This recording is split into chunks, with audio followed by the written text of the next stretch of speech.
Salam saudara yang dikasihi Tuhan Yesus dimanapun saudara berada. Saya menyapa saudara semua yang ada di Indonesia, dari Sabang sampai Merauke, dari Miangas sampai Pulau Rote, dan saudara yang ada di Malaysia, di Kamboja, di Singapura, dan dimanapun berada. Senang sekali berjumpa kembali, menjumpai saudara semua. Saya percaya kita semua tetap ada di dalam kasih dan penyertaan Tuhan kita, Yesus Kristus.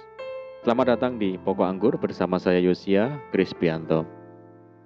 Mari saudara, sebelum kita bersama-sama merenungkan firman Tuhan, mari terlebih dahulu bersatu di dalam doa.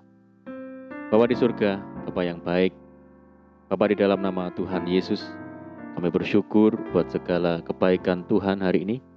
Terima kasih buat segala berkat, penyertaan Tuhan, perlindungan yang Tuhan nyatakan di dalam kehidupan kami hari ini. Dan saatnya kami rindu ya Tuhan untuk merenungkan firman Tuhan. Ajar kami ya Tuhan untuk dapat mengerti dan memahami segala kehendak Tuhan bagi kami. Mari ya Tuhan, buka rasa firman-Mu saat ini dan terangi hati kami ya Tuhan dengan firman Tuhan. Terima kasih ya Tuhan, ini doa kami. Hanya di dalam nama Tuhan Yesus kami berdoa. Amin. Baik saudara, kita akan membaca bersama-sama di dalam Ayub pasal 42 ayat yang ke-2. Aku tahu bahwa engkau sanggup melakukan segala sesuatu dan tidak ada rencanamu yang gagal. Puji Tuhan. Saudara, saya percaya tidak ada seorang pun yang ingin menjadi orang yang gagal dan terpuruk. Dan saya percaya juga bahwa semua orang pasti ingin menjadi orang yang berhasil dan sukses di dalam segala hal. Bagi orang Kristen, hidup yang berhasil dan diberkati adalah rancangan Tuhan bagi anak-anaknya. Memang, untuk berhasil tidak semudah membalikkan telapak tangan saudara. Terkadang kita harus menghadapi banyak sekali ujian, tantangan, dan harga yang harus dibayar. Banyak contoh tokoh besar di dalam Alkitab yang sebelum mengalami penggenapan janji Tuhan dan diberkati harus mengalami proses demi proses yang panjang terlebih dahulu. Saudara, Ayub adalah seorang yang berhasil. Sebagai orang yang berhasil bukan berarti Ayub tidak pernah gagal di dalam hidupnya. Ayub pun harus mengalami kegagalan demi kegagalan, penderitaan dan keterpurukan. Namun Ayub tidak pernah menyerah dan putus asa di tengah jalan. Ia tetap bangkit dan mengarahkan pandangannya hanya kepada Tuhan. Ayub tetap bersyukur kepada Tuhan. Di tengah keterpurukannya, Ayub masih bisa berkata, "Dengan telanjang aku keluar dari kandungan ibuku. Dengan telanjang juga aku akan kembali ke dalamnya." Tuhan yang memberi, Tuhan yang mengambil. Terpujilah nama Tuhan. Dan Ayub juga berkata, apakah kita mau menerima yang baik dari Allah, tetapi tidak mau menerima yang buruk? Dalam kesemuanya itu, Ayub tidak berbuat dosa dengan bibirnya. Saudara, gagal bukan berakhir dari segalanya.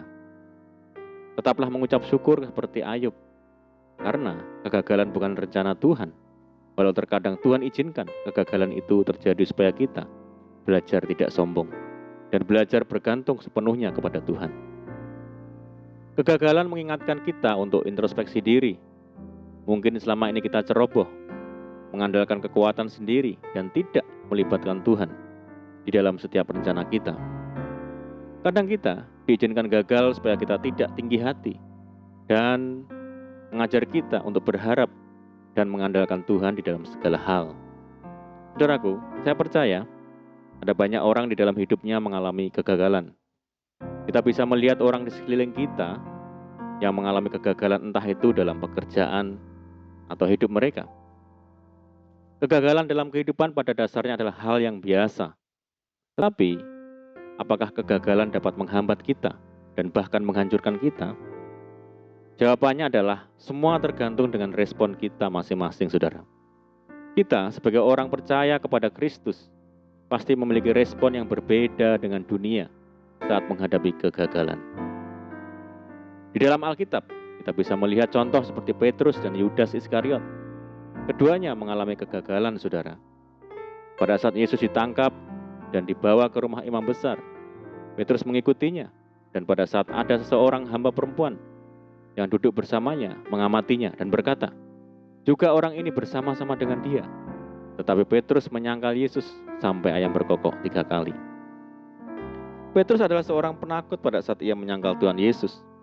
Ia takut jika ia disesah seperti Yesus, maka dari itu ia memilih untuk berbohong.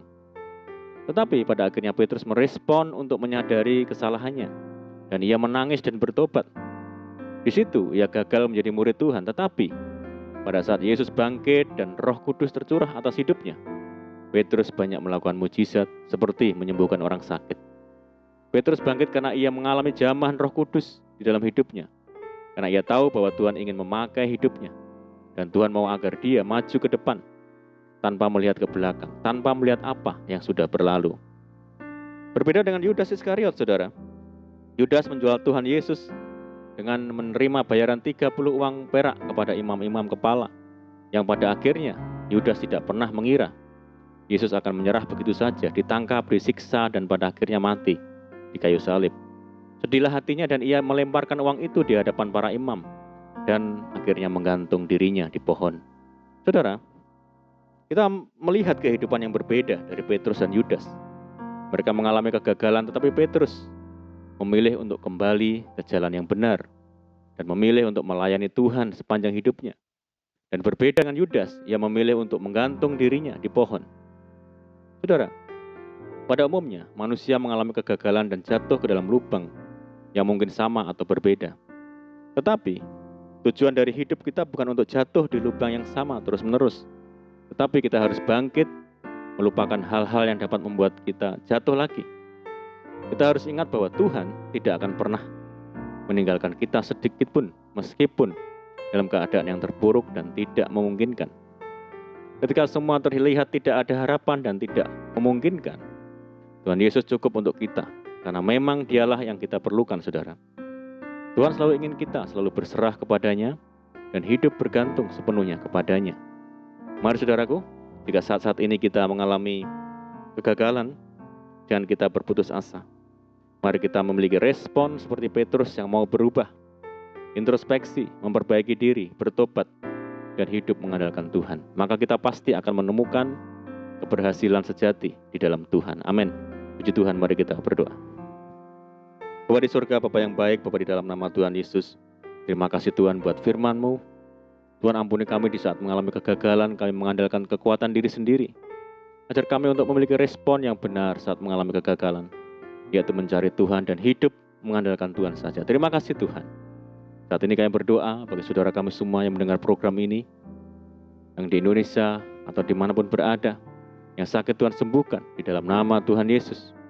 Yang hidup dalam persoalan, mari Tuhan tolong mereka, berkati, pulihkan hidup mereka. Tuhan berkati mereka dalam rumah tangga, dalam pekerjaan, bisnis, pendidikan, dan apapun yang dikerjakan. Berdoa bagi saudara kami yang hidup dalam ikatan dosa, lepaskan Tuhan di dalam nama Yesus. Berdoa bagi bangsa kami Indonesia saat ini menghadapi pandemi, mari Tuhan berikan belas kasihan bagi bangsa kami. Terima kasih Tuhan, ini doa kami percaya Tuhan mendengar segala seruan doa kami. Hanya di dalam nama Tuhan Yesus kami berdoa. Amin.